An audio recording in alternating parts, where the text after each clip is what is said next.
Bon, vous avez des gens qui vont prendre l'initiative de faire de la construction de l'Europe le laboratoire du néolibéralisme au sens du globalisme. Ça a été indubitablement voulu par certaines fractions de l'élite qui se sont rendues compte de l'impasse que représentait l'ancien libéralisme.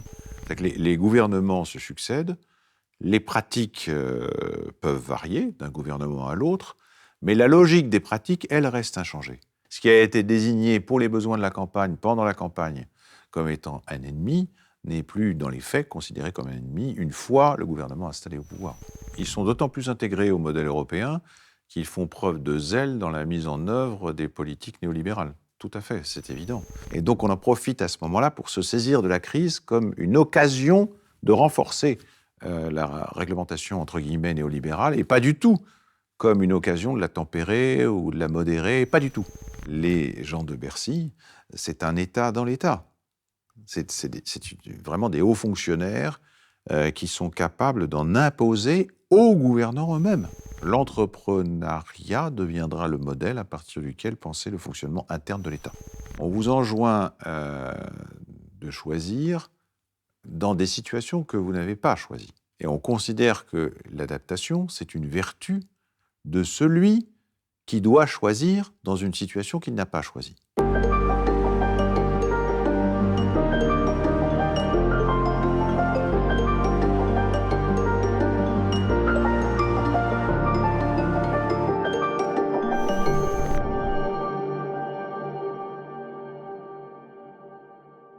Pierre Dardot, bonjour. Bonjour. Je suis très heureux de vous recevoir sur la chaîne YouTube du site Élucide. Alors, vous êtes philosophe et chercheur à l'Université de Nanterre et vous êtes un grand spécialiste du néolibéralisme.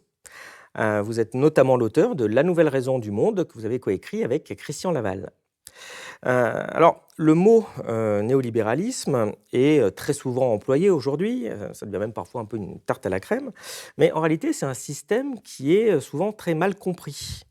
C'est très compliqué de lutter contre un ennemi qu'on ne comprend pas bien. On va décortiquer tout ça en profondeur dans cet entretien, mais pour commencer, est-ce que vous pouvez nous expliquer quelle est la différence entre le libéralisme et le néolibéralisme ? Alors, le libéralisme a émergé dans un contexte et dans des conditions historiques tout à fait particulières. Il n'était pas lui-même complètement unifié. En général, on omet de mentionner cette pluralité interne, mais en fait, il y a des courants très différents. Par exemple, il y a John Locke, par exemple, il y a Adam Smith, bien sûr, et puis il y a Bentham, qui n'est pas très connu. Il a fallu que des travaux soient écrits dessus pour qu'on prenne conscience de l'originalité de la démarche d'un philosophe comme Bentham. Et puis, donc, vous avez eu ensuite la formation du néolibéralisme, mais pas avant la fin des années 20 et surtout le début des années 30. Et entre les deux, il y a eu une crise qui est justement celle du libéralisme, du vieux libéralisme, du libéralisme du laisser-faire, laisser-aller, tel qu'il a été repris, en particulier dans la deuxième moitié du XIXe siècle par ce qu'on a appelé l'école de Manchester. Alors, l'école de Manchester, c'est vraiment une école qui a fait de ce principe, quand on parle du libéralisme en général, on dit laisser faire, laisser aller. Mais ce n'était pas du tout la pensée d'Adam Smith, ce n'était pas non plus la pensée de Ricardo, encore moins, ce n'était pas non plus la pensée de Bentham. Bon, donc en fait, beaucoup des grands penseurs du libéralisme ne sont pas des partisans du laisser faire, laisser aller. Et cette idée qu'au cœur du libéralisme, il y a la maxime du laisser-faire, laisser-aller est finalement une idée qui est assez tardive, en tout cas qui va être dogmatisée, si je puis dire, assez tardivement. Et donc dans la deuxième moitié du 19e, on peut dire que c'est justement ce principe-là qui tend à prévaloir. L'école de Manchester se fondant entièrement là-dessus, avec un corrélat qui est que le rôle de l'État se trouve réduit à ce qui est appelé, d'une métaphore assez intéressante, le veilleur de nuit. Donc l'État veille à la sécurité des biens et des personnes, mais il ne doit pas outrepasser ce rôle-là, et c'est la raison pour laquelle il ne doit pas intervenir dans la sphère de l'économie, laisser faire, laisser aller. Il doit, on ne dit même pas qu'il doit encourager l'initiative privée, ce n'est pas son rôle. Son rôle, c'est de veiller sur la sécurité des biens et des personnes. Et par rapport au néolibéralisme ? Alors, le néolibéralisme, lui, se fonde sur une idée très différente. L'idée que, justement, le libéralisme de l'école de Manchester est en faillite. Voilà. Donc, alors c'est évident à partir du début du XXe siècle, avec toute une série de changements et de transformations qui affectent le capitalisme lui-même, et puis avec la Première Guerre mondiale, avec la restructuration du monde de l'entreprise, de l'économie. Et dans ce cadre-là, les libéraux nouvelle manière, on va les appeler comme ça, hein, néo après tout, il y a nouveau, il y a l'idée de nouveau, ce sont des gens qui prennent conscience de l'impasse que constitue le libéralisme de l'école de Manchester, qui considèrent qu'il y a là quelque chose qu'il faut remettre en question si l'on veut sauver le libéralisme. C'est très intéressant d'ailleurs du point de vue de la conception qu'ils s'en font, parce que c'est pour le sauver qu'il faut le renouveler. Et c'est ce qui va amener un certain nombre de gens à participer à la refondation, ils appellent ça comme ça d'ailleurs, du libéralisme à l'occasion du colloque Walter Lippmann qui a lieu en 1938 à Paris. Voilà. Et ça, on peut dire que c'est vraiment le moment fondateur. Il y a des choses qui préparent cette refondation. Bon, avec des rôles qui sont très différents. Si on prend par exemple le néolibéralisme, qui ne s'appelle pas encore comme ça, d'un Ludwig von Mises en Autriche, il est à l'origine par exemple de tous les courants libertariens ou autres dont se réclame Javier Milei en Argentine. Donc c'est pour dire qu'il a une grande importance. Le fils spirituel de cet idéologue, c'est Friedrich Hayek, hein, qui participe donc avec Ludwig von Mises au colloque de 1938. Et là, il y a une autre aile, ou un autre courant, si je puis dire, qui est ce qu'on peut appeler, parce que ça s'appellera comme ça de plus en plus, l'ordolibéralisme, c'est-à-dire le néolibéralisme allemand. Et là, vous avez des gens qui ne sont pas très connus encore, notamment Wilhelm Röpke, et puis d'autres, qui vont justement acquérir une place et un poids de plus en plus important. Est-ce que cette réforme néolibérale a été quelque chose de concerté, voulu par une élite, ou bien est-ce que c'est un espèce de mécanisme insidieux, un peu plus complexe? Alors, ça a été indubitablement voulu par certaines fractions de l'élite, hein, qui se sont rendues compte de l'impasse que représentait l'ancien libéralisme. Ce qui est critiqué surtout dans l'ancien libéralisme, c'est son naturalisme. C'est l'idée qu'il y a un processus spontané, naturel, etc. Alors qu'eux insistent sur le fait que justement, il y a une intervention qui doit être, comment dirais-je, non seulement acceptée, mais promue, hein, et que par conséquent, il faut s'entendre sur le type de règles qui sont les plus propres à assurer et à préserver cette concurrence. On peut dire que ce n'est pas sous la forme d'un complot, hein, il n'y a pas véritablement de complot, il y a une conscience qui est très largement au-delà, qui excède très largement le cercle des nouveaux libéraux, donc des néolibéraux, conscience de l'impasse que représente l'ancien libéralisme. Ça, c'est une conscience qui est très partagée, au-delà, encore une fois, de ces cercles restreints. Non, comment dirais-je, on peut dire que le déclic vient justement des travaux de Lippmann. Alors Lippmann est un essayiste, un journaliste et un essayiste. C'est pas véritablement un doctrinaire, c'est pas quelqu'un qui échafaude une nouvelle théorie. C'est quelqu'un qui plutôt voit le poids de plus en plus grand de l'opinion publique. Il consacre beaucoup de ses essais, de ses premiers essais, à cette question de l'opinion publique, et il considère qu'il y a là une nouvelle tyrannie qui s'oppose justement à l'intervention nécessaire et salutaire des experts. Et donc il y a tout un pan dans la fondation du néolibéralisme qui relève d'une forme de polémique contre la domination de l'opinion publique. C'est intéressant parce que ça va préluder à un certain nombre d'attaques qui seront développées plus tard sur le plan théorique contre la démocratie de masse. Ça, c'est une constante. Donc une valorisation d'une certaine forme d'expertise, voire d'une certaine forme d'expertocratie, et qui suppose qu'on reconnaît justement aux élites sociales et intellectuelles leur droit à intervenir, à dire leurs mots, non seulement à dire leurs mots, mais à avoir finalement peut-être le dernier mot, en tout cas à influencer directement les gouvernements, parce que ça, c'est peut-être une des choses les plus importantes sur lesquelles il faut insister, c'est que les néolibéraux de la première heure se voient vraiment comme, j'allais presque dire, des entrepreneurs politiques, qui doivent par conséquent intervenir pour faire pression sur les gouvernements, pas sur les gouvernements socialistes, parce que pour eux, c'est peine perdue, mais sur des gouvernements qui sont davantage capables de les entendre. Pour cette fameuse réforme néolibérale, vous parlez d'ailleurs d'une logique des pratiques. Oui, oui, oui, ça c'est très important parce qu'on a tendance à réduire le néolibéralisme à un certain nombre de courants doctrinaux. J'ai moi-même d'ailleurs été tenté il y a quelques minutes de le faire, parce que c'est très commode, parce que pour les gens qui ne connaissent pas le néolibéralisme, on dit tout de suite il y a deux courants principaux, etc. Bon, en réalité, les choses sont beaucoup plus complexes, et même en 1938, au colloque Walter Lippmann, les lignes de clivage ne sont pas aussi nettes. Comme ça, il n'y a pas de partage très net entre les néolibéralismes austro-américains et ordolibéralisme allemand. Les choses sont très complexes. Les Français occupent une position un peu particulière.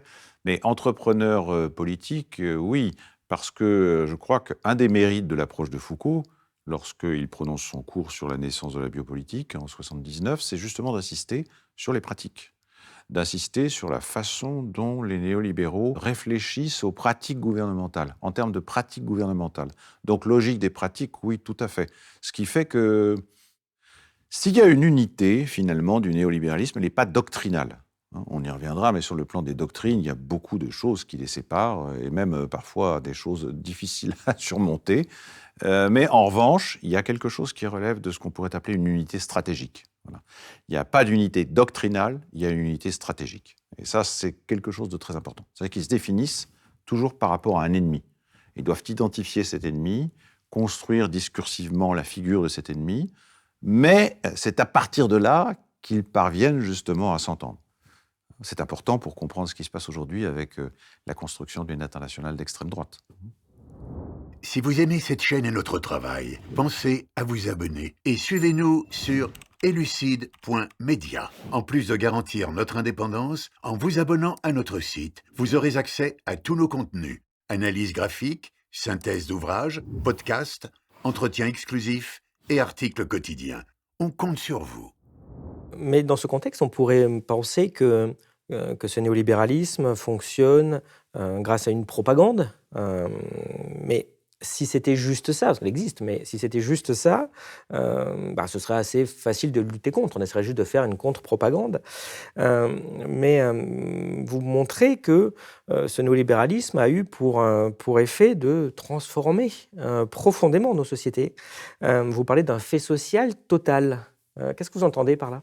Alors, fait social total, bon, c'est une façon de reprendre une expression de Marcel Mauss, mais de lui donner une application un petit peu inattendue.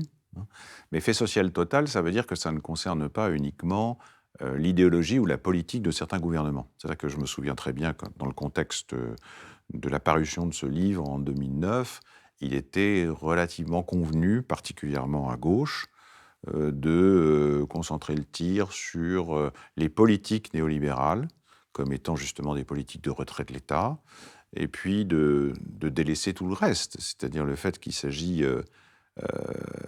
d'un corpus qui n'est pas séparable d'un certain nombre d'interventions pratiques, qui visent à justifier, à légitimer, à encourager ces interventions pratiques. Et donc c'est ça qui nous a semblé le plus important avec Christian, cette idée que c'était pas pour convaincre, bon, c'était bien sûr pour convaincre les gouvernants, mais ça n'était pas destiné à gagner simplement une guerre d'idées en conquérant de plus en plus d'intelligence chez ceux qui étaient susceptibles d'avoir une influence sur les décisions. Bien sûr que tout ça existe.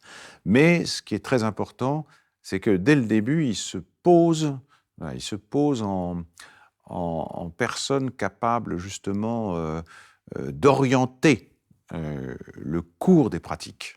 Mais c'est ce que vous montrez, parce que quand on essaie de bien comprendre ces mécanismes profonds du libéralisme, ça, c'est un point qui est central pour voir cette différence. Et donc, quand vous dites que la différence tient au type d'intervention, on voit que même pour les néolibéraux, l'État doit avoir une intervention finalement assez forte. Pour les néolibéraux, comment l'État doit être mobilisé au service du néolibéralisme? Alors, il doit être mobilisé, il doit être mobilisé comme une sorte de gardien. Alors, les accentuations et les présentations diffèrent en fonction des courants, puisque tout n'est absolument pas homogène, contrairement à ce qu'on pourrait croire. Mais par exemple, chez un Hayek, c'est d'abord et avant tout en tant que gardien du droit privé que l'État doit intervenir. Donc, c'est une intervention. Alors, gardien du droit privé, c'est très important parce qu'il y a cette opposition entre le droit public et le droit privé qui fait partie, j'allais presque dire, des assises du néolibéralisme, toutes tendances confondues. Par exemple, Franz Böhm, qui est un ordolibéral, enfin, un néolibéral allemand, et Friedrich Hayek s'entendent l'un et l'autre sur la définition de la société qu'il faudrait pouvoir établir. Et cette expression, alors ça c'est quand même remarquable, c'est dans les années fin des années 50, début des années 60, Hayek reprend dans un article l'expression qu'il emprunte à Franz Böhm. Donc par-delà toutes leurs divergences, et ce qui est d'autant plus important que ça permet de comprendre qu'il y a une certaine forme, il y a une certaine utopie néolibérale. Et cette utopie néolibérale, Franz Böhm l'a définie comme étant une société de droit privé. C'est quand même assez remarquable. Donc on dit souvent à propos du néolibéralisme qu'il manque d'utopie. Hayek dira d'ailleurs, d'un certain point de vue, presque tout à fait la même chose en disant que l'utopie du néolibéralisme, il ne dira pas ça comme ça, il ne parlera pas de néolibéralisme, mais n'est pas suffisamment valorisée par ses propres concepteurs et défenseurs, et ses propres promoteurs, qu'elle devrait l'être davantage. Et vous voyez, l'expression est quand même assez remarquable. Donc le rôle de l'État, c'est de promouvoir la construction d'une telle société. Mais, et c'est là que la question devient intéressante, c'est que pour ce faire, il doit changer lui-même les règles de son fonctionnement interne. Donc ça ne peut pas être le vieil État interventionniste à l'ancienne manière, l'État keynésien par exemple, qui se propose comme ça de changer les règles d'une façon tout à fait artificielle. Non, il faut que ça vienne d'un État qui s'applique à lui-même le droit privé qu'il veut promouvoir dans toute la société. Voilà. Et ça, je pense que c'est très important. Alors le néolibéralisme, on voit, bon, on remonte assez loin, mais on voit qu'il explose vraiment dans le champ politique et économique dans les années 80. À ce moment-là, on assiste aussi à une très forte financiarisation de l'économie. On voit qu'on fait sauter toutes les règles et que la finance se développe quasiment en roue libre même. Est-ce que c'est une conséquence du néolibéralisme, cette financiarisation ? Alors, je crois qu'il faut d'abord peut-être rétablir la priorité en parlant d'une construction politique de la finance de marché ou d'une libéralisation des marchés financiers qui est une libéralisation politique. Ce qui veut dire que ce sont les États qui, justement, sont à l'initiative de cette transformation. Alors, il y a un cas qui est absolument remarquable, c'est celui de la France. Parce qu'on s'aperçoit, il faut quand même se rappeler ça, 81, 83, donc avant le tournant de l'austérité que Delors va être amené à mettre en pratique, il y a des tentatives qui sont faites, c'est le contrôle des changes, etc. Bon, ça ne tient pas très longtemps. Et puis finalement, c'est quelqu'un qui est très proche de Mitterrand, qui peut-être s'en voudra ensuite, dans le reste de sa vie. Mais c'est Bérégovoy qui va être chargé par Mitterrand, précisément parce que c'est un homme de confiance, de mettre en œuvre cette libéralisation de la finance. Et ça signifie qu'on va changer tout d'un coup complètement de règles. C'est-à-dire qu'avant, on avait des règles... Bon, c'était un marché, le marché du crédit était très réglementé, très segmenté, etc. Et puis, il s'agissait plutôt de règles qui étaient destinées à protéger de la concurrence. Alors que là, il s'agit de règles qui sont, comment dirais-je, investies d'une fonction très précise, qui est justement de favoriser la concurrence. C'est la réglementation de la concurrence, c'est pas la protection des marchés par rapport à la concurrence. C'est plutôt donc un changement de logique, un changement complet de régime. Ça va d'ailleurs donner lieu dans les accords, ou plutôt les rencontres internationales, à des échanges assez surprenants. Je me souviens très bien en particulier d'une réunion dans laquelle, un sommet dans lequel il y avait Margaret Thatcher, François Mitterrand et Reagan. Bon. Donc, c'est pas nécessairement des gens qui, de par leur formation, sont amenés, enfin je parle de Mitterrand et des deux autres, à s'entendre. Bon, mais ce qui était intéressant, c'est que justement, après le tournant de 83, la France, le gouvernement français, les gens qui ont dirigé l'État français, se sont évertués à faire apparaître justement la France non seulement comme un bon élève, mais comme étant un pays qui était capable d'aller au-devant de certaines demandes et presque de jouer un rôle d'avant-garde. Ce qui était le cas pour la construction de la finance de marché. La libéralisation du marché financier est quelque chose qui va très très vite en France par rapport aux autres pays. Parce que la France avait accumulé quand même un retard assez considérable par rapport aux autres pays d'Europe occidentale. Je ne parle pas des États-Unis, mais même aux autres pays d'Europe occidentale. Et puisqu'on parle de la finance, on voit que l'aboutissement de ce mouvement-là a finalement été l'immense krach de 2008. Et à ce moment-là, beaucoup de gens ont dit, mais regardez, les États sont fortement intervenus pour sauver les banques, pour sauver le système financier, ce qui montrait bien qu'on n'était pas dans un système néolibéral. Mais en fait, ce n'est pas le cas. Ce contrat plutôt une démonstration qu'on est bien dans un monde néolibéral quand il se passe ça, c'est ça pour vous? Oui, bien sûr, parce que c'est le rôle classique de l'État qui est prêteur en dernier ressort, hein, et qui là s'affirme d'une façon assez directe, avec des choses assez cocasses. Il faut quand même se souvenir, par exemple, des discours d'un Sarkozy, pendant 6 mois à peu près. Ça a duré 6 mois, pas plus, hein, mais ça a duré 6 mois pendant lesquels, à chacun de ses discours, il martelait le thème de la nécessaire intervention de l'État qui doit moraliser les marchés financiers. Alors cette expression-là, moraliser les marchés financiers, est rétrospectivement assez cocasse, mais ça a été prononcé, et d'une manière extrêmement sérieuse, hein, dans les discours en tout cas.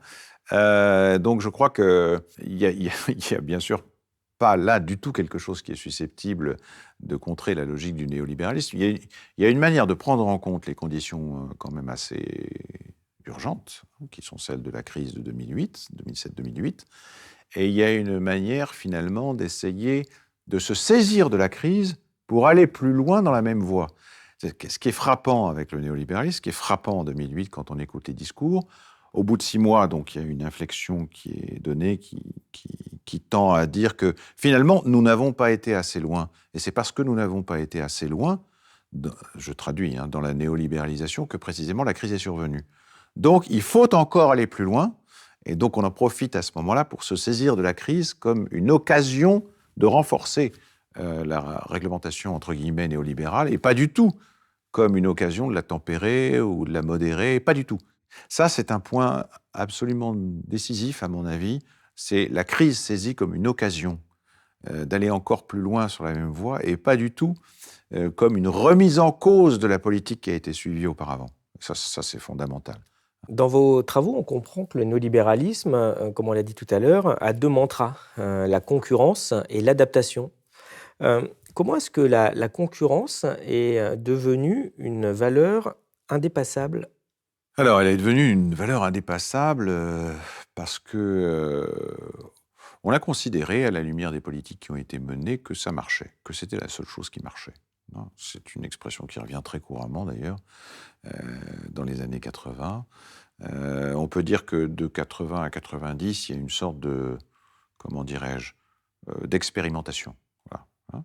On peut dire que la première expérimentation gouvernementale néolibérale, c'est celle du Chili, mais c'est dans des conditions tout à fait particulières, et il est difficile comme ça d'extrapoler, hein. Je prends un exemple comme ça, il y a une lettre écrite par Hayek à Margaret Thatcher en août 1979, qui est une lettre dans laquelle il lui dit bon, d'abord, il faut vous méfier de Friedman, il ne faut pas être monétariste, bon, ça c'est des divergences internes, et puis le second point qui est très important, je vous enjoins, je vous presse, hein, c'est presque ce ton-là que Hayek utilise à l'égard de Margaret Thatcher, d'imiter les Chiliens.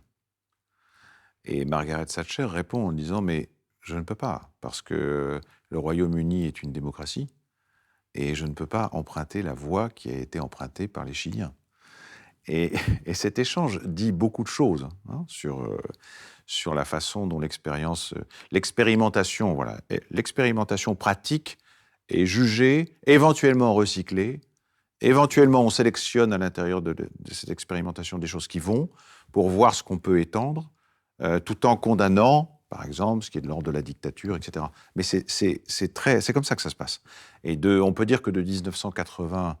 Donc, vous avez 73, le coup d'État, 75, c'est le coup d'État chilien, 75, on peut dire que c'est le tournant néolibéral qui est pris complètement par la junte de Pinochet, avec l'économie qui est livrée aux Chicago Boys.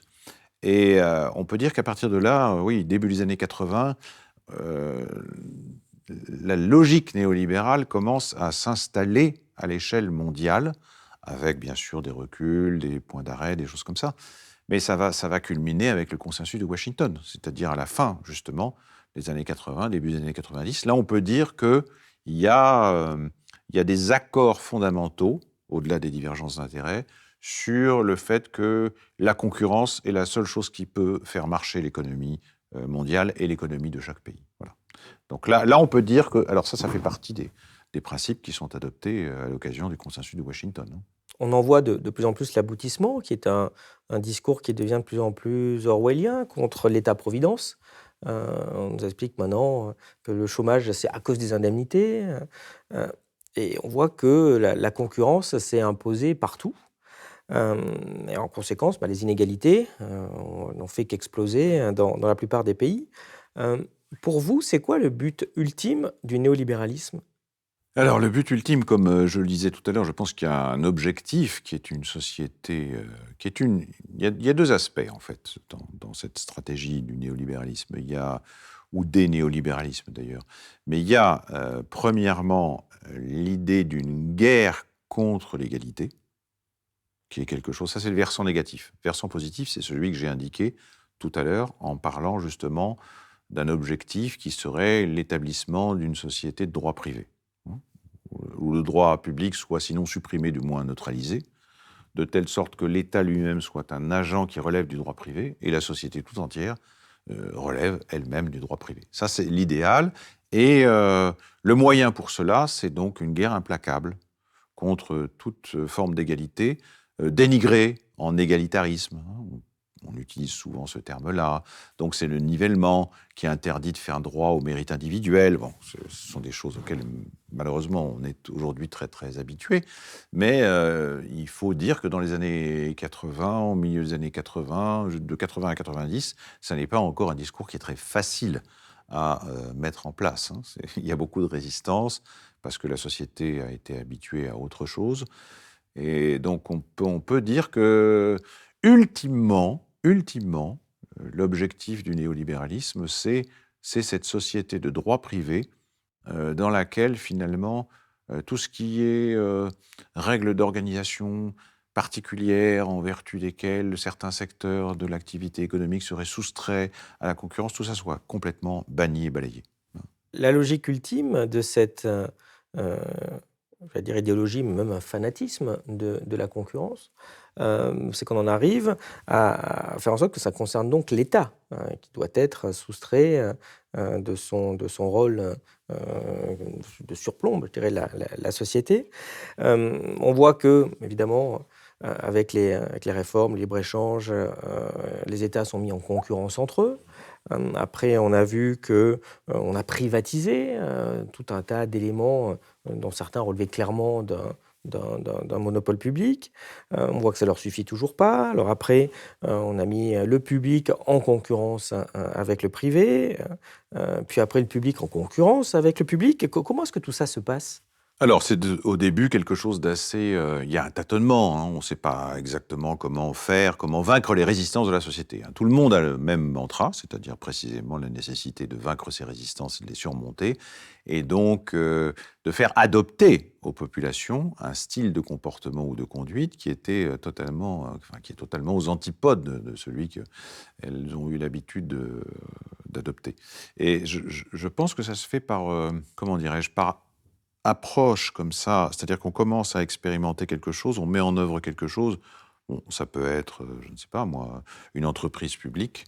La façon dont France Télécom a été privatisée de manière rampante au début est un bon exemple. C'est-à-dire qu'on jure par tous les grands dieux qu'il ne s'agit pas du tout de la privatisation, même si on prépare la privatisation. Donc ce qui est intéressant, ça vaut aussi pour l'État, d'ailleurs de manière plus générale, pas uniquement des entreprises publiques, dans la mesure où on teste. C'est toujours les ballons d'essai. C'est comme ça que fonctionne d'ailleurs le néolibéralisme depuis ses origines. On met en place donc un certain nombre d'expérimentations. On voit comment ça réagit et on ajuste ensuite. Et cette nécessité comme ça d'ajuster un certain nombre de choses qui sont testées pour pouvoir voir jusqu'où ira la résistance éventuelle. Ça vaut, encore une fois, pour les entreprises publiques comme pour l'intérieur de l'État au sens strict du terme. C'est très important. Vous avez parlé tout à l'heure d'un acte de foi ou d'une croyance, et c'est effectivement le cas. Les hauts fonctionnaires, alors ce qui est très intéressant, c'est de voir à quel point les hauts fonctionnaires vont changer complètement de croyance. En l'espace de 20 ans, la conversion, parce qu'il s'agit d'une conversion, est assez étonnante. Donc vous avez des gens qui sont formés dans la doctrine, c'est l'enseignement des grandes écoles, de l'ENA, etc., dans la doctrine de la supériorité de l'intérêt public, qui se confond avec l'État, et qui, tout d'un coup, en l'espace de 10-15 ans, vont devenir des champions de la conversion au néolibéralisme. Alors ça s'est fait aussi par un changement des règles internes à l'État. Donc c'est pas uniquement on va changer la direction des entreprises publiques et on va instiller des règles de droit privé à l'intérieur des entreprises publiques. Ça se fait d'une manière plus ou moins progressive. Moi, j'ai pris France Télécom parce que c'est effectivement quelque chose d'assez éclairant. Mais on pourrait prendre d'autres exemples. Ce qui me paraît intéressant, c'est de voir comment en interne, dans le fonctionnement quotidien de l'État, les choses vont se mettre en place. Et là, on a des réformes qui vont jouer un rôle pionnier. C'est-à-dire qu'on va petit à petit promouvoir une hiérarchie qui se fait sur d'autres bases que la hiérarchie qui prévalait auparavant. Et on va promouvoir justement un nouveau classement au mérite individuel. On va promouvoir aussi un changement, ce qu'on appelle... je dis ça parce qu'aujourd'hui, c'est devenu un terme tellement banal, l'esprit d'équipe. Voilà, on dit, l'esprit d'équipe, l'équipe, la team, etc. C'est devenu vraiment des mots très, très répandus. Quand ça arrive dans les entreprises de services publics et à l'intérieur de l'État, c'est quand même quelque chose d'assez difficile à faire admettre dans un premier temps, parce que les gens ne sont pas du tout habitués à ça. Et donc, il y a beaucoup d'incitations qui interviennent, notamment auprès des fonctionnaires, parce que l'État commence par inciter ses propres fonctionnaires à changer leur méthode de travail. Donc, il y a à la fois la pression exercée sur les entreprises publiques, il y a la pression exercée à l'intérieur de l'État par les gens qui ont la responsabilité de conduire l'État. Donc, il faut jamais oublier ça. Des gouvernements successifs vont en même temps faire preuve d'une remarquable continuité, parce que sinon, sans continuité, c'est absolument inexplicable. Ils vont faire preuve d'une remarquable continuité dans la mise en œuvre de ces politiques, avec d'un gouvernement à l'autre une quasi-indistinction. Je prends un exemple qui est devenu très célèbre, qui est le ministère de l'économie et des finances, c'est-à-dire Bercy. Et tout le monde sait que les gouvernements changent, mais que, justement, le ministère de l'économie et des finances reste relativement indépendant par rapport à ces changements de gouvernement. C'est plutôt lui qui va édicter au nouveau gouvernement, par exemple, issu des élections, un type de conduite pour gérer la situation. Alors, le nouveau gouvernement, lui, est amené à dire « Regardez la situation catastrophique dans laquelle j'ai trouvé la France à cause de l'ancien gouvernement et de sa manière absolument honteuse de gérer les finances publiques et tout. » Mais les gens de Bercy, c'est un État dans l'État. C'est vraiment des hauts fonctionnaires qui sont capables d'en imposer aux gouvernants eux-mêmes. Donc on se fait des illusions souvent sur le degré d'autonomie ou la marge de manœuvre qui est celle des gouvernants par rapport à des secteurs comme ceux-ci. En réalité, leur marge de manœuvre est assez restreinte. C'est ça qui est intéressant, parce qu'on a souvent une vue complètement presque mythologique de l'État. On conquiert l'État, ça veut dire on conquiert le pouvoir. Mais on conquiert le pouvoir, on est amené en fait à mettre en place des gouvernements à partir de nouvelles majorités électorales. C'est ça qu'on appelle conquérir le pouvoir, conquérir l'État, etc.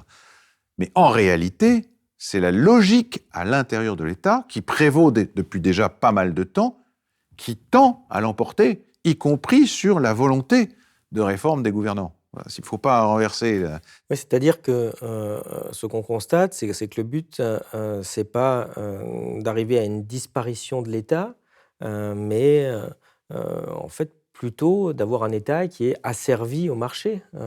C'est ça? Alors, qui est asservi, mais pas comme si le marché était une force extérieure, qui sait lui-même, hein, qui a commencé par, comment dirais-je, intérioriser les règles du marché en son propre sein, à l'intérieur de son propre fonctionnement, et qui en même temps et indissociablement l'impose à l'extérieur. Donc un État qui se construit comme ça avec une double mission. En interne, modifier les règles de fonctionnement pour imposer aux fonctionnaires un nouvel esprit, le nouvel esprit du capitalisme, comme l'ont dit certains, et puis en même temps, à l'extérieur, dans les relations avec les entreprises, aussi une nouvelle manière de se comporter qui consiste à inciter, à encourager l'adoption d'un certain style de conduite. Et quand vous dites l'adoption d'un style de conduite, euh, c'est vrai que ça fait penser au fait que l'État aurait peut-être des comptes à rendre aux actionnaires, au marché. On le dit d'ailleurs, attention, l'État, il faut qu'il fasse ça, sinon les marchés ne vont pas être contents, hein, puis ils vont nous Bien sûr, sanctionner. bien sûr, Euh, bien sûr. c'est un peu comme un salarié qui aurait des comptes à rendre à son manager. Il y a un peu cette idée-là. Est-ce que ce modèle de l'entreprise s'est imposé partout et finalement aussi à l'État? Oui, il s'est imposé à l'État. Alors, il y a des gens qui ont anticipé ça sur le plan de la théorie, en particulier l'école du public choice aux États-Unis. Ça tendra à s'imposer partout, c'est-à-dire l'entrepreneuriat deviendra le modèle à partir duquel penser le fonctionnement interne de l'État. Voilà, ça c'est fondamental. Donc la pression, ce qu'il faut dire, ce n'est pas que l'État céderait à la pression des actionnaires comme s'il s'agissait d'une action, comment dirais-je, indépendante qui chercherait à le contrer. Non, c'est lui qui prend les devants en adoptant des règles de fonctionnement qui sont justement les règles du droit privé et qui cherche à les faire prévaloir à l'intérieur comme à l'extérieur. Donc il ne faut pas renverser un peu la charge de la preuve. Il y a aussi dans cette idéologie une forte idée de responsabilisation, Oui. au sens où c'est de nous dire que les gens sont responsables de leur destin, qu'ils doivent rendre des comptes dans cette logique-là. Pourtant, au même moment, on se rend compte qu'on a un marché qui est complètement assisté, complètement inefficace, et on se dit que finalement, le marché, c'est le seul qui ne doit jamais rendre de compte. Alors, le principe de ce qu'on a appelé accountability, puisque c'est le terme qui a été utilisé très très tôt, ça c'est un principe qui va, mais vous avez eu raison de le rappeler il y a quelques instants, qui va d'abord s'imposer dans le rapport qui existe dans les entreprises entre les actionnaires et les managers. Donc déjà, ça c'est un point qui est assez important. Et puis l'État lui-même va œuvrer d'ailleurs dans le sens de la modification de cette répartition des rôles ou des tâches à l'intérieur des grandes entreprises, celles qui sont particulièrement cotées, parce que le CAC 40, dans la mesure où il s'agit de la cotation en bourse comme indication décisive. C'est-à-dire, c'est pour ça que les actionnaires commencent à occuper un poids, à avoir un poids considérable, à avoir un rôle tout à fait fondamental, et l'emportent sur les managers, qui étaient normalement, je me souviens d'un livre de James Burnham qui s'appelait L'ère des managers, bon ça c'était il y a très très longtemps. Là c'est une autre rationalité qui s'impose. Ce sont les managers qui sont chargés par les actionnaires de mettre en œuvre un principe de compétition qui doit se refléter nécessairement dans le cours en bourse. Donc voilà, ça c'est un renversement complet. Et donc ça signifie à ce moment-là que le principe de responsabilité, c'est un principe qui vaut effectivement à l'intérieur du marché, notamment à l'intérieur du marché financier, et qu'il y a une sorte d'extension ou de généralisation de ce principe de la responsabilité à l'échelle de toute la société, y compris les agents individuels eux-mêmes, qui sont tenus à ce principe de responsabilité, c'est-à-dire qu'ils doivent rendre des comptes. Mais en définitive, vous avez tout à fait raison, ceux qui n'ont pas de compte à rendre, ce sont les actionnaires, dans la structure en tout cas qui est celle de cette économie-là. Je ne sais pas si on peut dire que ce sont eux qui tirent les ficelles, parce que les choses sont assez compliquées, y compris à l'intérieur des actionnaires. Il peut y avoir des rivalités parfois très, très, très, très fortes, hein. Mais, mais en tout cas, ce sont eux qui imposent cette logique. Ça, c'est clair. Vous avez cette logique de l'actionnariat qui devient, qui va, c'est plus que contaminé, qui va s'imposer à chaque individu. En vous écoutant, ça me fait penser à une autre dichotomie qui est celle du risque. Il y a aussi un discours, on explique qu'il faut prendre des risques, il faut arrêter, on est entravé, euh, euh, euh, on a cet esprit de fonctionnaire, il faut y aller, il faut se lancer, il faut se créer, faites sa boîte, faites votre boîte, lancez-vous, soyez plus salariés, prenez des risques. Et au final, on se rend compte que les riches, eux, sont super sécurisés. C'est-à-dire, c'est les actionnaires, on a l'impression que si une année ça va mal, qu'une entreprise a des mauvais résultats, il faut quand même qu'elle donne des dividendes. C'est plus comme avant où il n'y a pas de résultat, donc il n'y a pas de dividendes. Si, non, mais là, il faut prendre sur les fonds propres et donner quand même du dividende. Il faut vous sécuriser. On fait un queue quand ça ne va pas bien. Donc on va vous racheter vos titres. Oh là là, c'est en train de baisser vos obligations. Attendez, on va vous les racheter au bon prix, il n'y a pas de problème. C'est quand même assez étonnant de voir que, au final, ceux qui ont le plus sont le plus protégés dans ce système. Oui, parce que le risque, en fait, ne vaut que dans certaines limites, très rapidement atteintes, pour ceux qui détiennent justement du pouvoir au sens social, financier, etc. Et néanmoins, pour mettre en place les recettes qu'ils préconisent, les décideurs néolibéraux sont amenés à encourager la prise de risque. Donc ça, c'est quelque chose qu'avait très bien vu Foucault. Parce que dès la naissance de la biopolitique, dans le cours de 79, il est question de l'opposition établie par les néolibéraux entre les riscophiles et les riscophobes. Je ne me souviens plus exactement de son nom, mais quelqu'un qui avait été, je crois, maoïste dans sa jeunesse, qui a été un des porte-parole du patronat français et qui a théorisé cette opposition entre riscophiles et riscophobes. Et alors ça se présente, ce qu'il y a de terrible, c'est que ça se présente comme un choix existentiel. C'est comme un choix de vie, surtout pas comme un choix purement économique. Donc les gens qui sont accrochés à leur sécurité, par exemple la sécurité de l'emploi, sont vus comme des riscophobes, et donc l'esprit de ces gens-là est susceptible de nuire au bon fonctionnement de l'économie, parce que c'est une sorte d'obstacle, un obstacle à la concurrence, à la mise en concurrence généralisée. Et puis par ailleurs, ceux qui ont beaucoup d'argent sont considérés comme des gens qui n'hésitent pas, ils sont vantés comme des gens qui n'hésitent pas à risquer tout, alors qu'en fait, ils ne risquent pas grand-chose. Tout à fait, de ce point de vue-là, vous avez tout à fait raison de souligner ce contraste. Alors, vous levez le voile aussi sur un mécanisme qui est fondamental pour comprendre ce système. C'est celui de la liberté de choix, où vous montrez que c'est en fait une espèce d'obligation qui serait grimée derrière des incitations. Comment ça fonctionne ? Oui, le langage qui est celui du néolibéralisme, c'est le langage des incitations. Incentives, c'est vraiment le terme qui, dans l'idéologie néolibérale et dans la pratique des discours, d'ailleurs, quotidien, est devenu un terme fondamental. Et ça a été... Alors, ce qui est très pervers, c'est que ça a été utilisé pour mettre en évidence le fait que le néolibéralisme faisait, autant que faire se peut, l'économie de la contrainte. Il disait, on vous convoque plutôt à un choix illimité que vous devez renouveler à chaque instant, parce que la vie est comme ça. Voilà. Donc ça rejoint le discours qui consiste justement à vanter la prise de risque. La vie est une prise de risque constante, et la prise de risque, justement, c'est celle qui accompagne tout choix. Donc vous avez à choisir, vous ne pouvez pas vous défausser, vous ne pouvez pas vous reposer sur une autorité de tutelle, vous avez à faire ça à chaque fois. Et donc, il y a une manière d'exalter le caractère illimité du choix.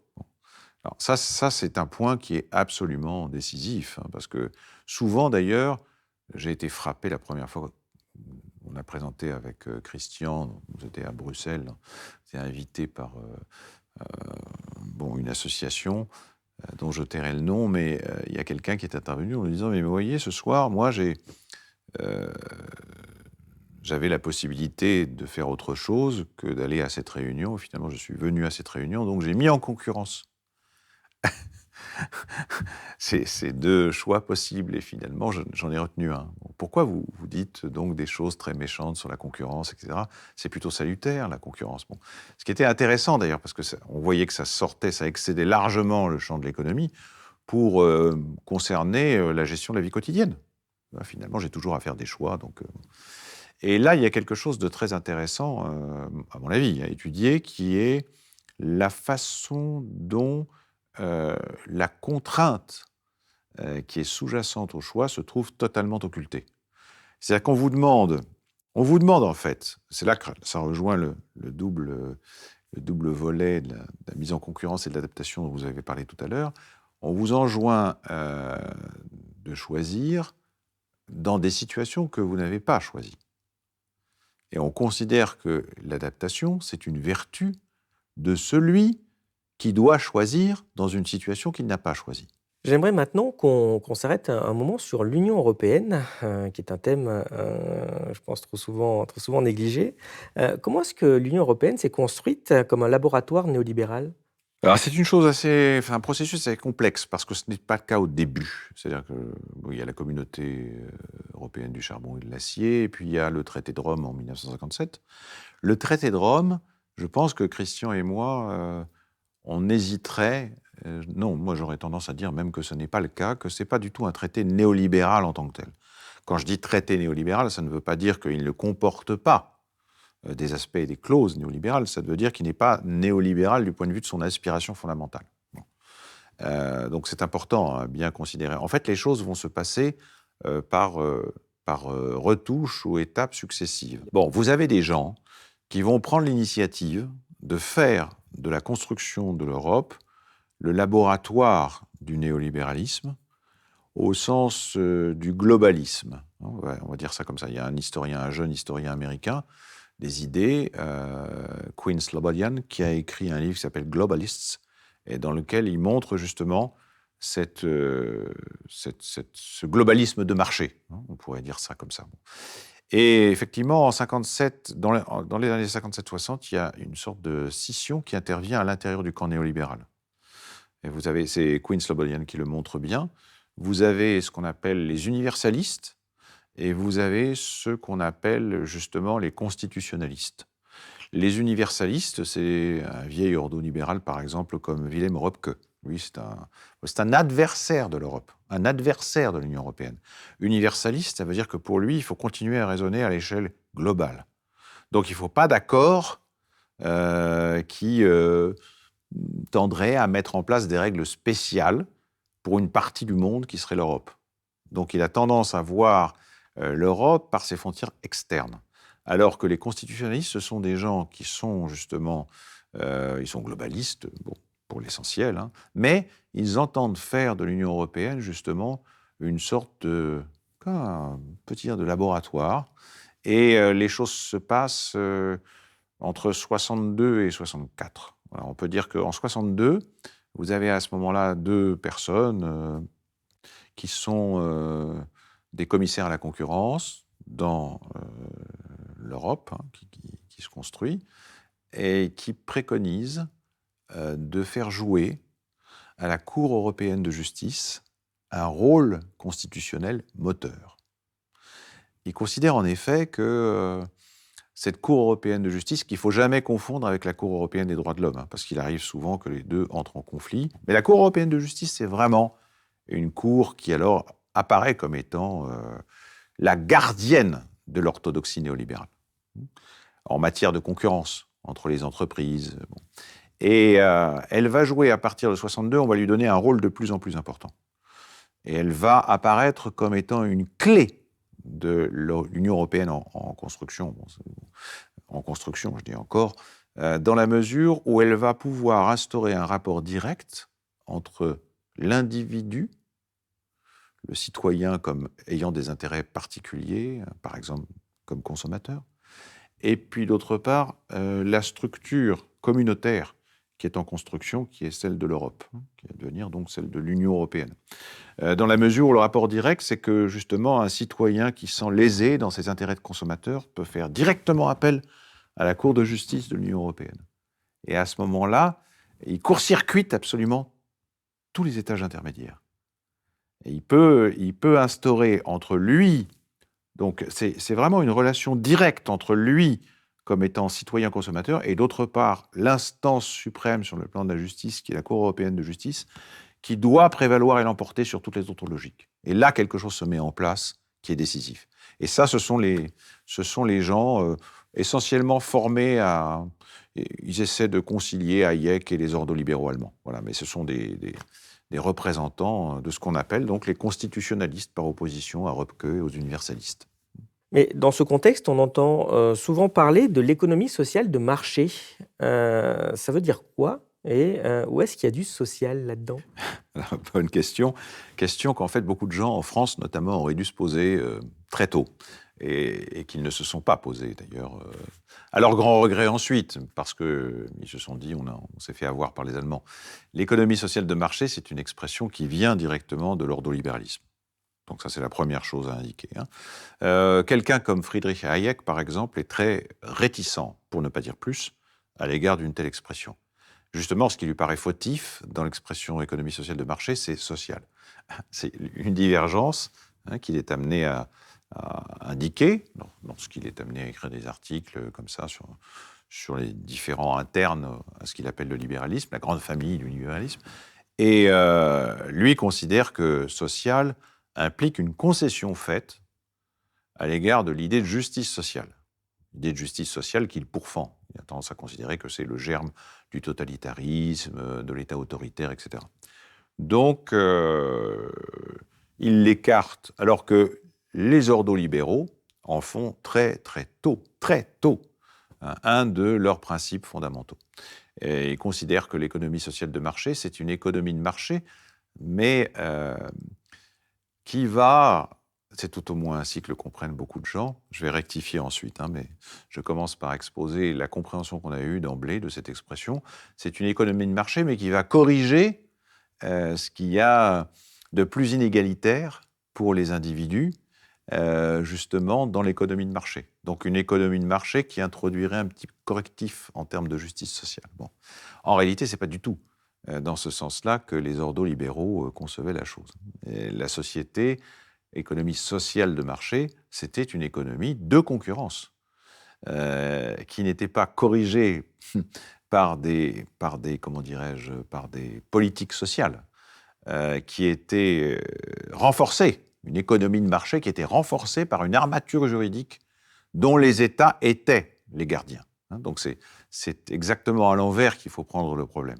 Et au début, lorsque, c'était en 2010, on a eu des rencontres avec un certain nombre de responsables, dont notamment des responsables socialistes, qui pensaient, des hauts fonctionnaires qui fréquentaient les Allemands dans les instances européennes, et qui nous ont dit leur surprise d'apprendre cela, parce qu'ils avaient toujours considéré que justement l'économie sociale de marché, c'était une économie de marché, mais qui était corrigée du point de vue de ses effets inégalitaires par des règles sociales. Bon. Et lorsqu'on leur a appris la véritable signification, il suffisait de regarder, de lire un certain nombre d'ouvrages, ils sont tombés des nues et ils se disent, on s'est fait avoir. Bon, c'est pas tout à fait l'expression qu'ils ont utilisée, mais ça revient à peu près à ça. Voilà. On s'est fait avoir parce que les Allemands nous ont vendu ça et qu'on a mordu à l'hameçon. Et on a accepté de mettre dans cette expression quelque chose qui n'y était pas. Voilà. C'est tout simple. Donc, en effet, ça, c'est le miroir aux alouettes. C'est l'illusion par excellence qui a permis ensuite aux Français de dire, vous voyez, nous, on réalise l'Europe sur cette base-là, donc on corrige les injustices, les inégalités, les injustices les plus criantes par des mécanismes qui ne peuvent qu'être acceptés. Au cœur de l'Union européenne, il y a donc cette concurrence entre les systèmes institutionnels et on voit apparaître entre les pays une forme de dumping. En fait, disons une distorsion de concurrence par le prix pour faire simple. Mais ici, un dumping qui est légal, parce que normalement, c'est censé être illégal. On n'est pas censé, par exemple, avoir le droit de vendre à perte, évidemment, sinon on détruirait le marché. Mais on a donc cette concurrence, ce dumping entre États qui est une forme tout cas qui pose question par rapport au principe de concurrence libre et non faussée, hein, qui est assez complexe. Et on voit qu'au même moment, les subventions publiques en particulier sont interdites aux entreprises. Est-ce qu'il n'y a pas une énorme incohérence, puisque l'aboutissement, c'est qu'on a l'air de dire OK pour la concurrence, mais à condition que ce soit toujours par le bas, jamais par le haut. Oui, bien sûr, c'est une façon de tourner un petit peu. Bon, dans le langage des fondateurs du néolibéralisme, il y a cette idée, comme je vous l'ai indiqué, qu'il faut à tout prix lutter contre la formation des monopoles. Donc le rôle de l'État, c'est d'intervenir, mais là, en l'occurrence, une intervention de type négatif, hein, puisque c'est intervenir contre prévenir, en quelque sorte, l'abus que constitue la formation des monopoles.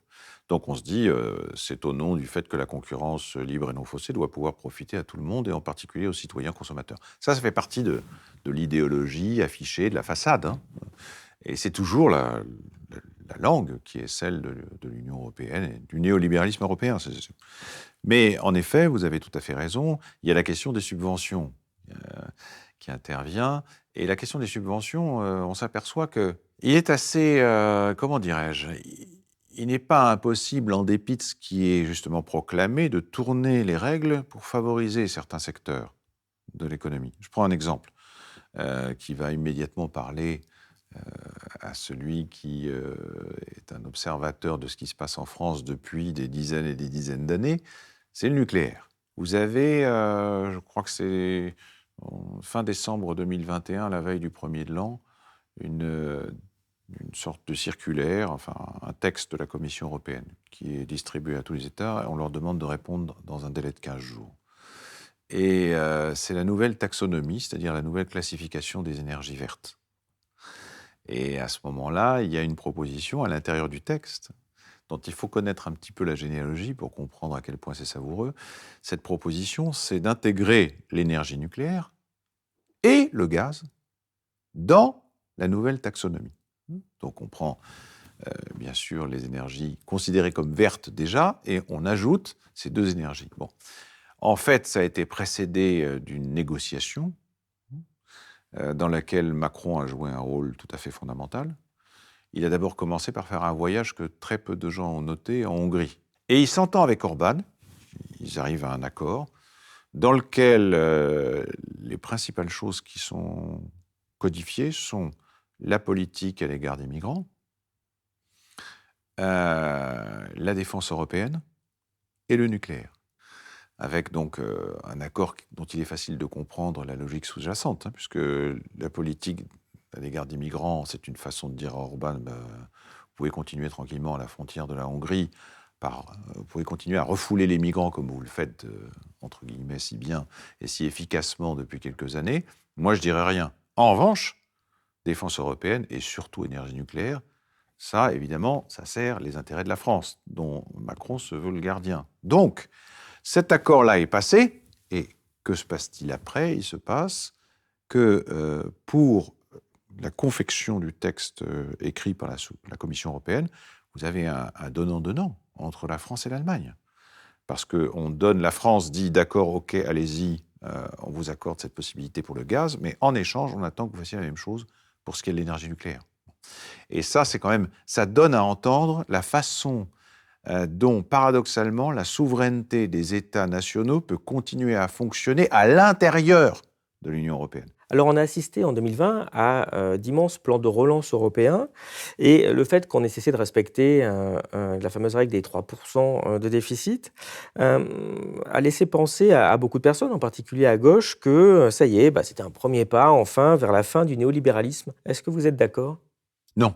Bien évidemment, non, pas du tout, parce qu'il y a eu effectivement, ça c'est lié aux circonstances tout à fait exceptionnelles de la crise de la pandémie du Covid, il y a eu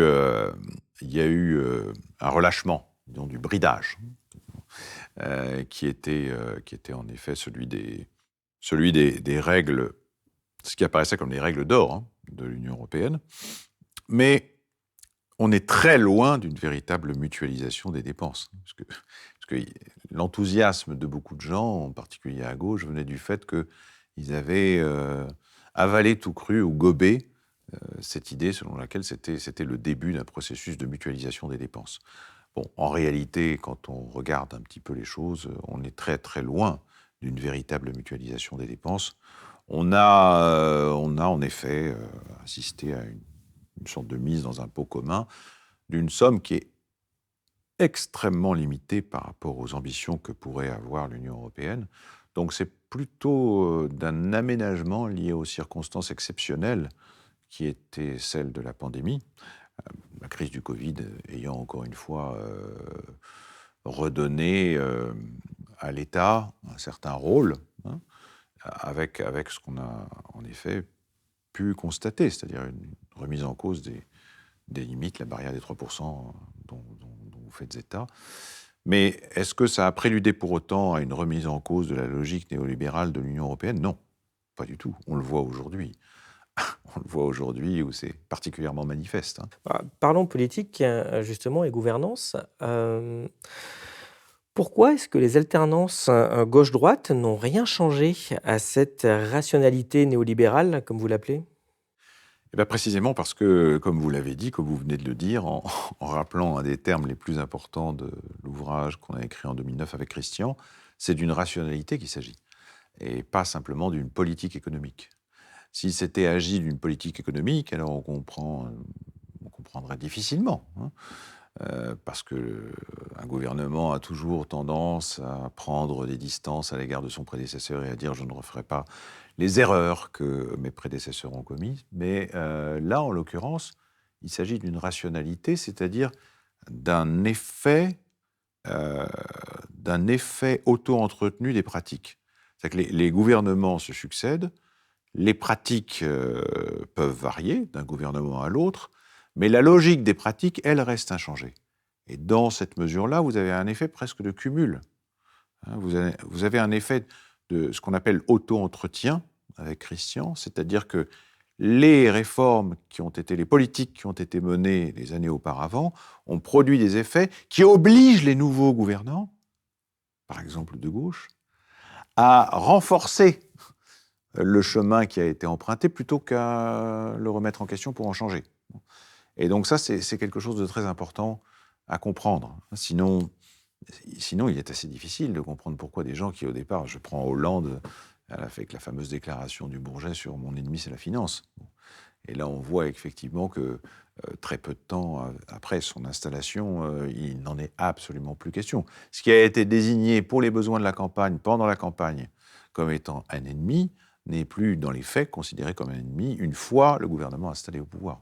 Dans cet exemple, on peut penser qu'en effet, il ne pensait pas vraiment, quand il a dit ça, que c'était une pas. promesse de campagne. Mais Non. Ce qui est intéressant, peut-être plus profondément sur la gauche, c'est que parfois, elle croit qu'elle lutte contre le néolibéralisme parce qu'elle lutte contre le laisser-faire. Mais par rapport à ce qu'on a dit, on comprend peut-être mieux pourquoi il y a ces rapprochements du coup, entre gauche et néolibéralisme, parce qu'ils identifient mal le cœur du néolibéralisme. Oui, tout à fait. Ça, c'est un point qui est tout à fait fondamental. Il faut rappeler quand même que la façon dont une certaine gauche a repris à son compte les pratiques et les politiques du néolibéralisme est liée à justement cet aveuglement sur la question du laisser-faire. Hein.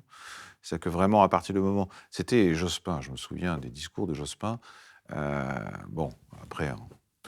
En 2002 et tout ça, les choses se sont, entre guillemets, soldées. Mais il y a eu cette illusion qu'à partir du moment où on introduisait des règles, ça n'était plus le néolibéralisme, parce que ça n'était plus le libéralisme sauvage. La jungle, voilà. Il y avait cette idée, ça a été perpétué pendant assez longtemps, il y avait cette idée qu'à partir du moment où il y avait des règles, ça n'était plus la jungle, donc ça n'était plus le néolibéralisme. Et donc, plus on multipliait, on introduisait les règles, et plus on confortait les gens dans l'idée, ceux qui nous observaient, que justement on était sortis du néolibéralisme. Mais par rapport à ce que vous avez dit, est-ce que c'est pour ça qu'ils se retrouvent tous, en particulier tous ceux que vous venez de citer, aussi fortement dans le fameux modèle européen ? Oui, bien sûr. Ils sont d'autant plus intégrés au modèle européen qu'ils font preuve de zèle dans la mise en œuvre des politiques néolibérales. Tout à fait, c'est évident. C'est une sorte de garantie. Hein. Alors, pour certains, d'ailleurs, ça va assez loin, bon, avec des effets un peu un peu étrange, mais je prends le versant allemand. Alors, vous avez Gerhard Schröder. Bon, Gerhard Schröder, c'est quand même quelque chose d'assez particulier, parce que c'est quelqu'un qui va être un, un applicateur zélé des politiques néolibérales dans le domaine du travail, avec la loi Hartz IV, la loi qui est une politique terrifiante, qui a multiplié le nombre de chômeurs, le nombre de gens qui n'avaient pas de revenus garantis, etc. Et en même temps, c'est quelqu'un qui, sur le plan de la politique européenne, va favoriser les échanges et les accords commerciaux avec la Russie, notamment avec la Russie de Poutine.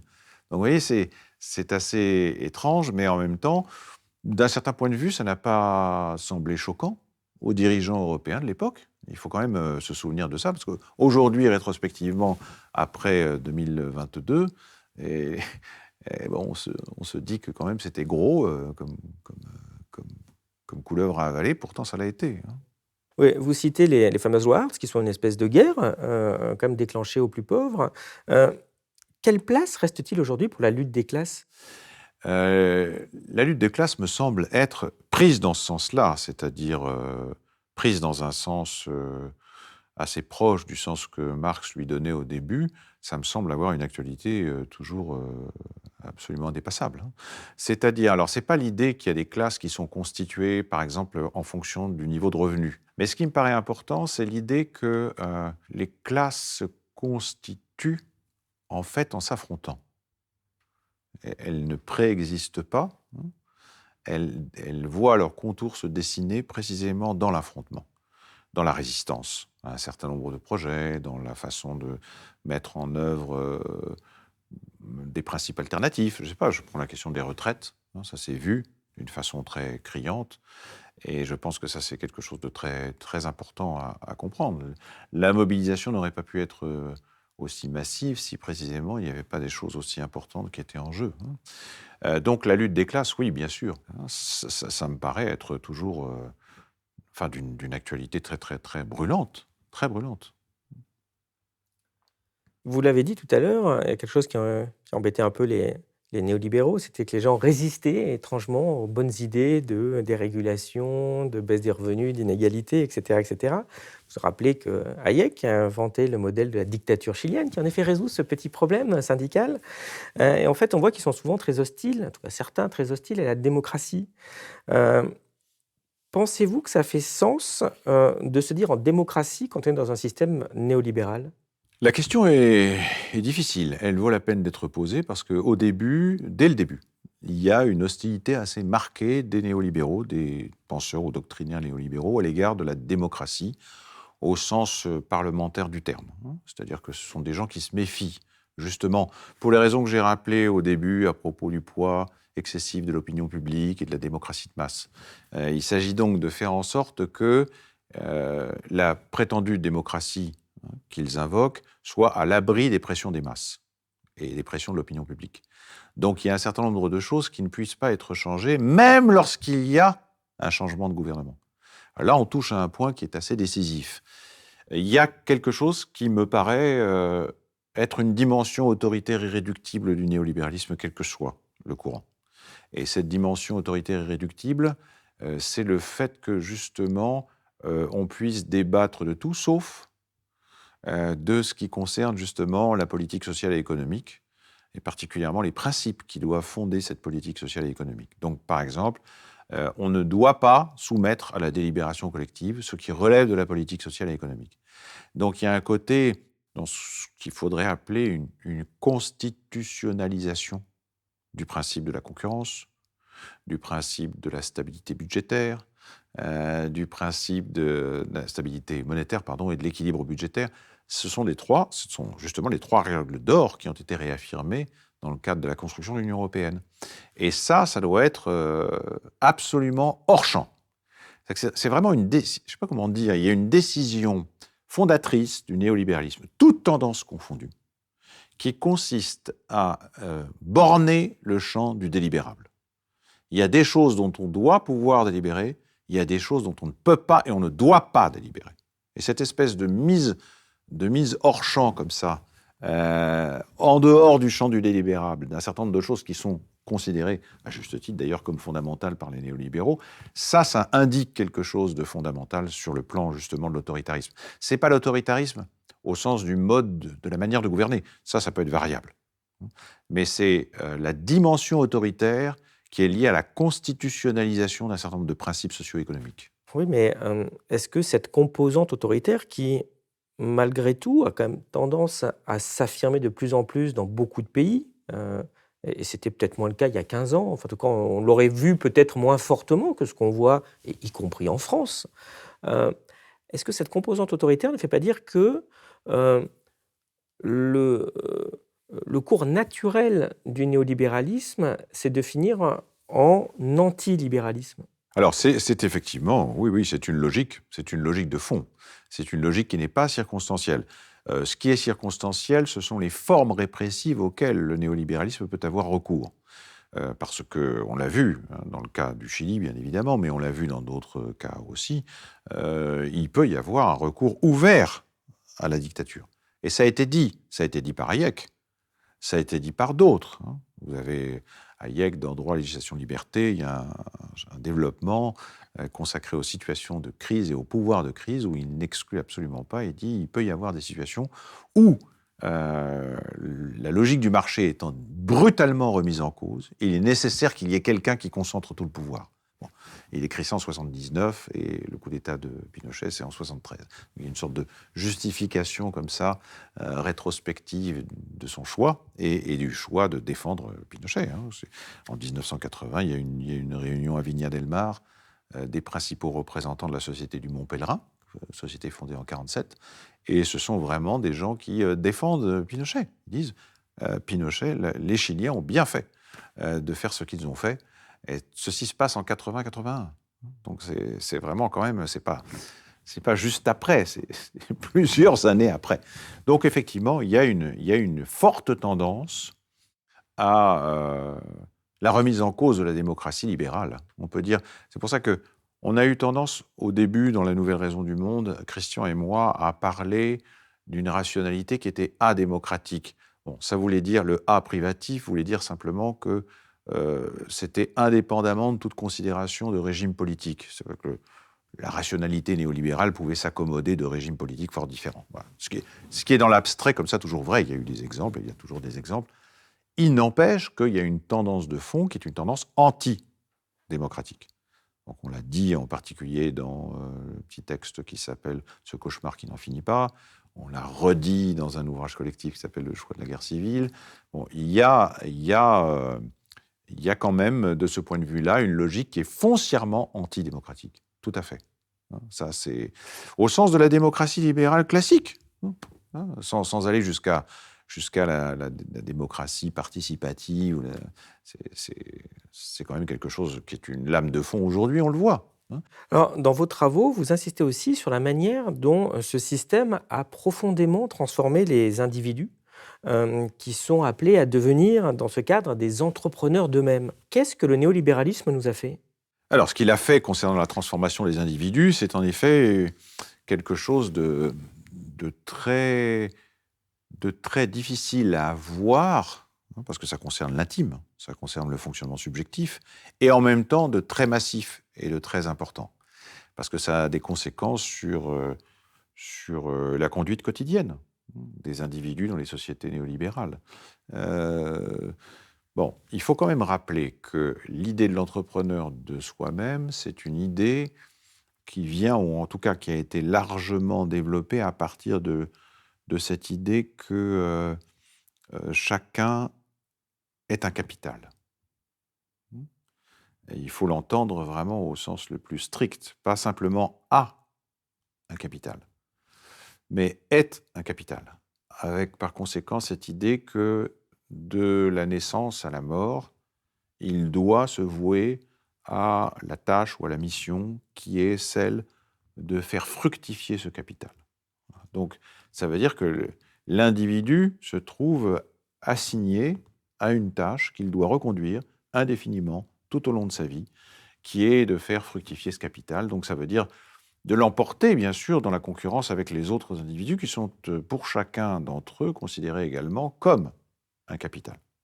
Donc, c'est en effet C'est pas simplement une application du principe de la concurrence au rapport entre les individus.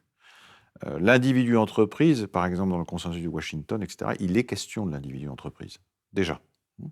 Donc c'est pas, on va s'entendre d'abord sur les piliers des politiques économiques pour ensuite, avec ce qu'on a vu, c'est-à-dire la généralisation des recettes qui ont, entre guillemets, porté, entre guillemets, leurs fruits en Amérique latine avec le FMI, mais ça va plus loin. Ça va plus loin. Ça veut dire que l'individu ne doit pas du tout être excepté. Il n'est pas un champ réservé. Il n'est pas quelque chose qui doit être mis de côté, de telle sorte qu'on verrait plus tard éventuellement à lui appliquer, etc. Non, il est d'emblée considéré comme étant un élément tout à fait fondamental. Si ce système pense l'individu comme une entreprise, ça veut dire que forcément, cet individu doit avoir comme valeur la concurrence et la performance, comme les entreprises. Euh, mais est-ce que la conséquence plus sociologique, ce n'est pas que les liens entre les hommes qui fondent la société ne vont finir par être vus, traités et pratiqués que sous le prisme de la rentabilité? Ah bien sûr, ça a cette conséquence-là. Ça ne veut pas dire qu'ils y arrivent toujours, mais en tout cas, c'est effectivement ce que ça recèle comme, ce que ça contient comme danger. C'est l'idée qu'il y a des individus qui sont en relation de concurrence les uns avec les autres, qu'il faut encourager justement cette tendance-là par tous les moyens, par toutes les incitations politiques ou les contraintes, le cas échéant. Et ça, oui, ça me semble absolument fondamental. Oui. On peut dire que ça se développe comment dirais-je, sous de nouvelles expressions, de nouvelles présentations, un nouvel habillage terminologique. Par exemple, on dira, ça c'est très souvent le cas depuis à peu près 15 ans, on dira que chacun est un portefeuille, au sens, au sens d'un portefeuille d'action. Voilà. Bon, c'est une manière de dire la même chose, mais qui est de le faire en empruntant finalement au langage de la bourse. Et on retrouve ce qui est intéressant, on retrouve transposé cette fois-ci à l'échelle de l'individu des rapports qui étaient supposés valoir pour chaque entreprise et à l'intérieur de chaque entreprise, entre manager et puis d'autre part celui qui était actionnaire. Bon, voilà. Là, portefeuille d'action, ça veut dire que c'est l'actionnariat, c'est l'individu qui devient actionnaire de lui-même. On se rend compte que ça va être de plus en plus difficile pour l'individu qui va essayer de s'adapter à cette nouvelle raison du monde néolibérale, au point d'éroder sans doute sa personnalité, ses idéaux. On en avait parlé d'ailleurs, en particulier avec Yoann Chapoutot. Je vous recommande aussi cette vidéo. Est-ce que c'est pour ça que le développement personnel et que les coachs qui sont apparus, qui se développent, sont aussi sollicités aujourd'hui?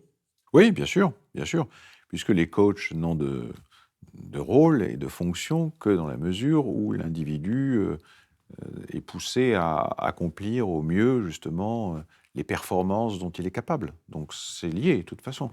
Ça, c'est évident depuis le début, le coaching, et puis la multiplication. hein. La multiplication, en fait, des gens qui sont censés assurer une fonction irremplaçable auprès de l'individu. Ça veut dire que c'est vraiment une manière d'inciter l'individu à se concevoir lui-même comme étant susceptible d'améliorer sa propre situation et son propre développement personnel grâce à l'intervention de telles techniques. Ça, c'est absolument évident. Oui, oui, c'est lié. Vous pointez aussi dans cet ouvrage une forme de dissonance cognitive entre, d'un côté, une valeur hédoniste qui va être liée à la consommation, faites-vous plaisir, achetez, jetez, rachetez, etc. Et l'ascétisme, presque protestant, quand vous direz dans le travail, voilà, il n'y a que ça qui compte, vous êtes des entrepreneurs. Est-ce que cette dissonance expliquerait l'augmentation assez importante qu'on a constatée de dépression et de burn-out? Alors oui, parce que c'est c'est ce qu'on appellerait en psychologie, c'est Batson qui avait utilisé cette expression-là de double bind, des injonctions contradictoires. Voilà. Donc on pourrait effectivement considérer que c'est un peu le cas. Alors le problème, c'est que la façon dont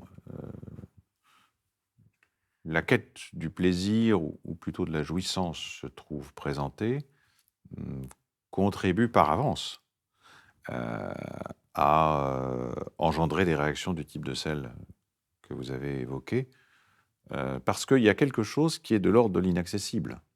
C'est la raison pour laquelle, dans le chapitre 13 de la Nouvelle Raison du Monde, on parle du système de la jouissance, la performance jouissance. Il faut l'entendre, ça c'est une expression qui est très importante, qui nous tient à cœur, parce que c'est la jouissance au sens lacanien, c'est-à-dire quelque chose qui est de l'ordre de l'impossible. C'est impossible parce que c'est de l'ordre de l'illimitation. Parce qu'on ne peut jamais se reposer. On ne peut jamais se reposer sur ses lauriers, comme on dit, et puis dire, voilà, j'ai atteint l'objectif que je m'étais assigné, donc je peux être satisfait de moi-même. Non, pas du tout.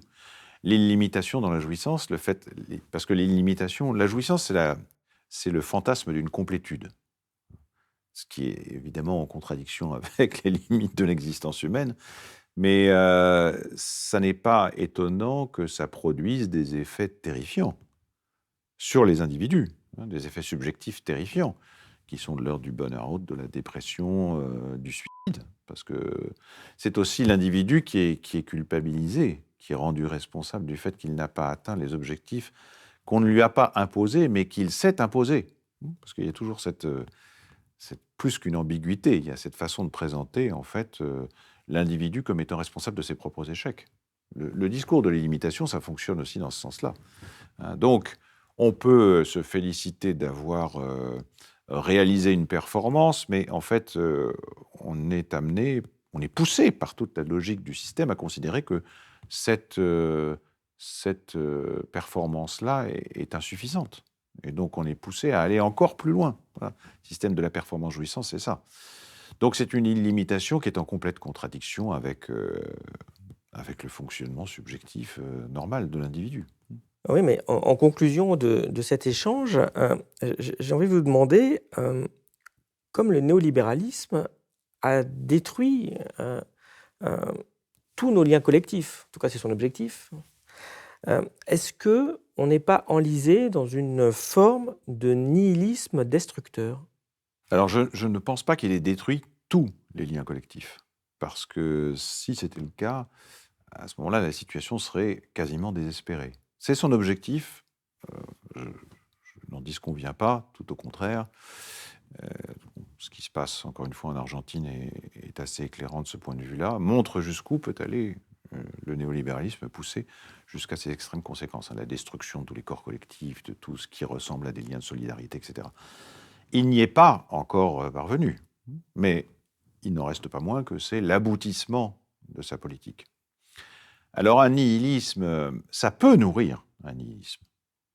Et précisément, ce qui est dangereux, c'est que ça entretienne ce nihilisme. C'est-à-dire, finalement, cette idée que plus rien ne vaut la peine. Nihilisme par rapport à ce qu'on a connu par le passé, c'est-à-dire à la grandeur des engagements collectifs. Voilà.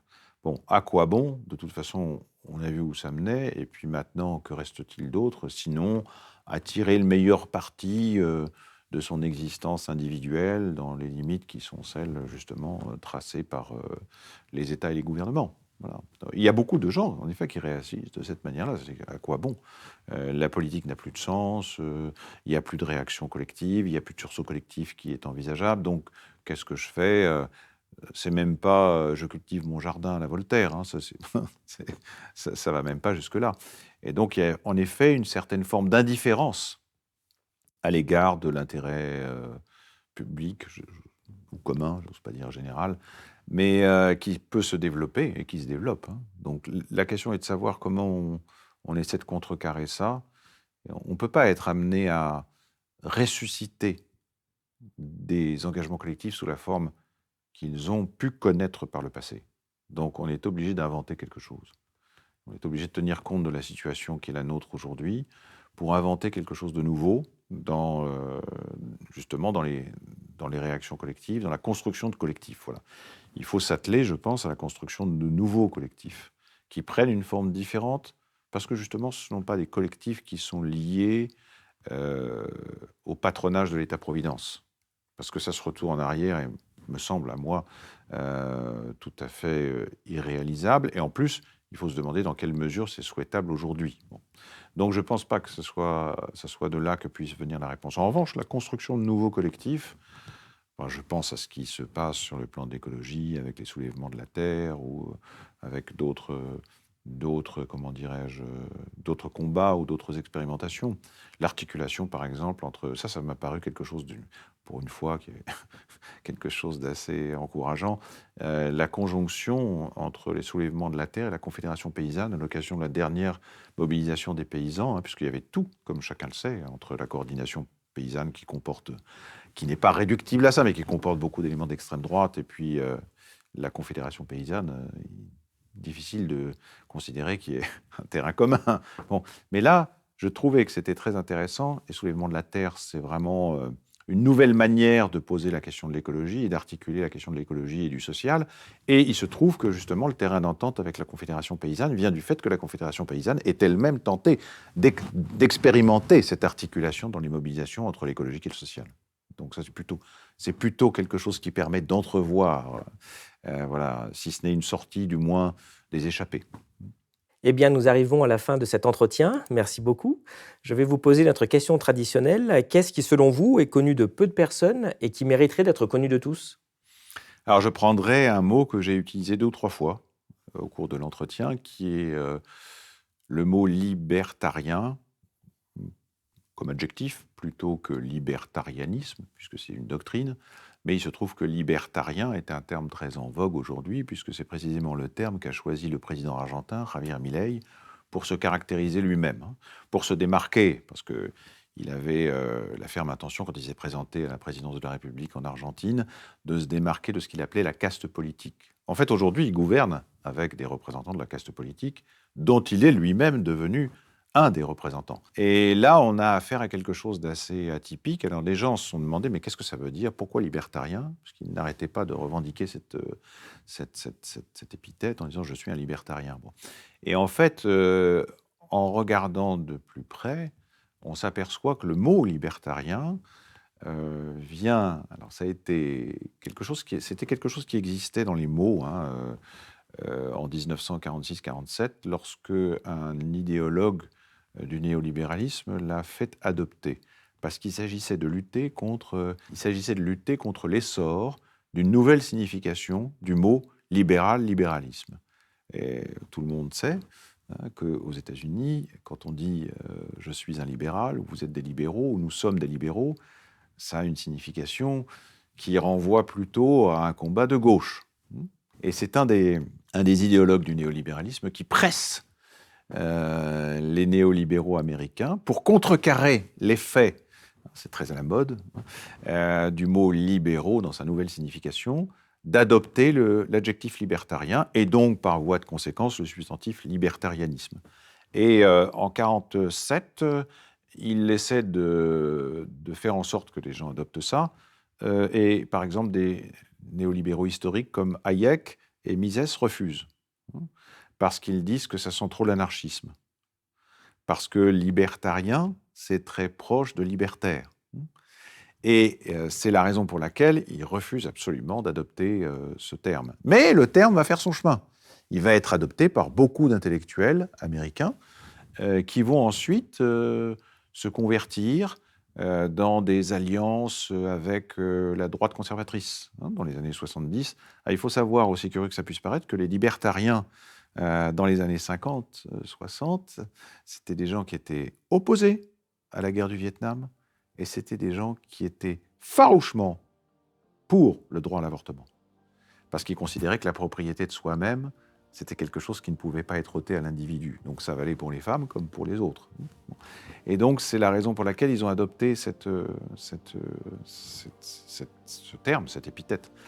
Et à la fin, il y en a un en particulier qui influence beaucoup Milei, qui s'appelle Murray Rothbard, qui est le père de ce qu'on a appelé le paléo-libertarianisme. Et là, c'est un courant tout à fait spécial, et c'est de lui que se réclame finalement Javier Milei, c'est-à-dire une alliance entre le libertarianisme et la droite conservatrice, dont on voit les effets désastreux et destructeurs aujourd'hui.